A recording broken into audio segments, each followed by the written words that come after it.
La vie, euh, trois facteurs, dont deux qui te permettent de garder le contrôle sur ton existence. Ça fait beaucoup de chances de réussir sa vie selon le paradigme d'Allah. Donc selon la piété, ça fait 2 fois plus de chances de réussir et de rester pieux, de traverser ce monde et de réussir son épreuve. Le premier facteur dans ta vie, parce que le hasard n'existe pas, c'est Allah Azza wa Jal. Allah est clair dans ses textes. Donc si tu veux savoir comment Allah agit avec les humains, eh bien, tu lis ton livre, tu apprends les lois d'Allah et tu t'y conformes. Donc, tu as déjà un facteur de réussite. Le deuxième facteur de réussite, c'est toi.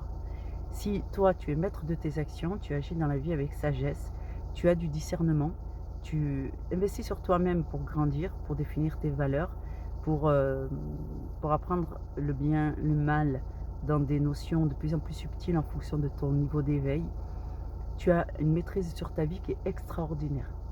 Et le dernier facteur, c'est les autres. Les autres, malheureusement, par la grâce d'Allah aussi, on n'est pas responsable de leurs œuvres et de leurs choix. Mais on a l'obligation de les rappeler à l'ordre. Donc, quand on fait ça, on ne peut pas empêcher les autres de mal agir, mais on peut les inciter à faire mieux. Nous, on a la possibilité d'assumer nos propres erreurs et de les corriger. Et Allah Azza wa Jal est ce que nous avons de meilleur. Et c'est lui qui pourvoit pour nous dans notre enseignement, dans notre guidée, dans la guérison et ainsi de suite.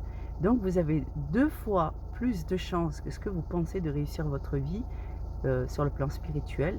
Et ensuite tout ça, ça mettra en ordre votre vie. Donc ne vous trompez pas. D'abord, on met de l'ordre dans sa vie spirituelle. On prend sa responsabilité vis-à-vis de soi, vis-à-vis d'Allah. Et ensuite, eh ben, on apprend à distinguer ce que les autres font de bien et de mal et qui peut nous atteindre. Et on apprend à prendre des distances avec les gens qui font le mal, à faire le rappel là où il est utile. Et nous, on se conforme aux exigences d'Allah Azza wa Jal afin de garder l'autorité sur nous-mêmes et sur nos vies. Inch'Allah. Salam alaikum.